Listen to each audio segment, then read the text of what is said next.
So we're going through these problems here. We've been given a number line. It's an incomplete number line. Okay, the number line spans from 0 to 1 with a heap of little intervals in between, and I've asked us to find where these points lie.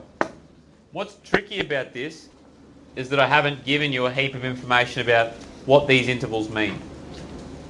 So the first step is what? What do we think the first step would be before we go any further, Anthony? Count like the intervals to see what Good, so I count the intervals and I count 1, 2, 3, 4, 5, 6, 7, 8. So between 0 and 1 I have 8 intervals. What does that mean? Will? it's split into 8. 8 parts. So what would I write here if I was writing a number line? What would go under the A? 1/8. 1 over 8, because I've got one step to my 8, correct? What would go over the B? Under the B? 2 8s. Lawson? 3 8. Ella? 4 8. Adrian? 5 8. Riley? 6 8. Hunter? 7 8. And what could I replace the 1 with? 8 8.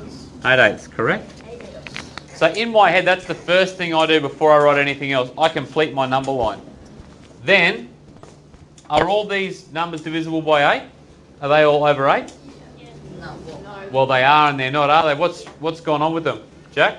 They're not common fractions, but I mean they don't have a common denominator. They don't have a common denominator. So what's occurred here? Is a half on our graph? On our number line? Is that represented anywhere? Yes. Where's it represented?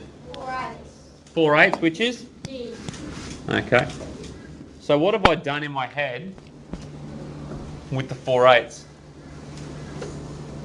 Let's get a different hand. Zach.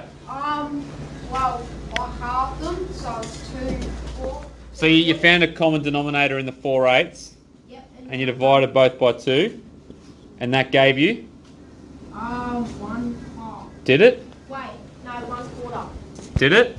Wait, 2 quarters. 2 quarters. And then what did you do? And then I divided them by 2 again. Divided them by 2 again. And I got 1 half. 1 half. Okay, good. So you found an equivalent fraction by simplifying. Very good. Okay. 5 8s. Is that one easier or harder? Easy. Easier, probably. So where do we find that? Madison. E. And Jack, where do we find 3 8s?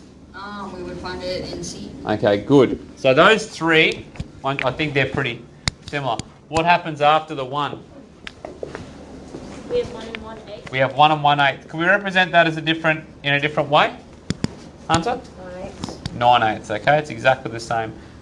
I is what, Cade? 10 8. 10 8s, or give me another way of representing that.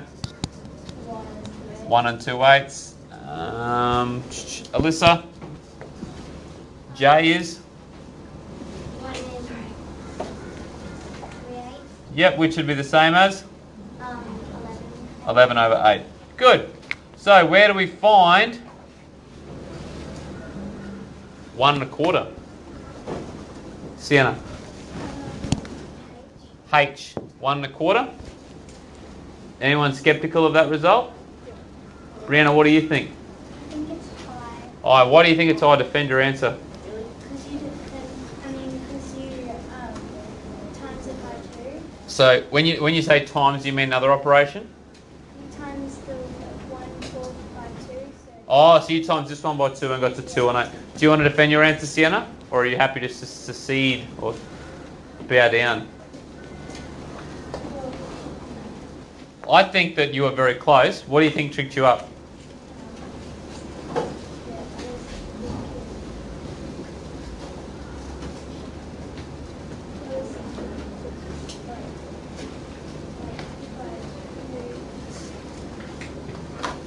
I reckon you saw the 1 and said, well, that's 1 part past the 1, isn't it? That's what I did in my head. Immediately when I saw this, I did the same thing.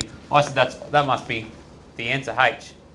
And it was only when I looked at the 4 twice and did a double take that I realised, oh, that's actually 1 further. Okay? So just be aware of that.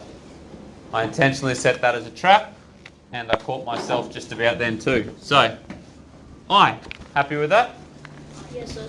Small thumbs if you feel happy with that and you don't want me to ever do it again. Good. Okay, small thumbs down if you'd like me to do another one later on. Okay, cool. That's good to know. All right, we're going to come over to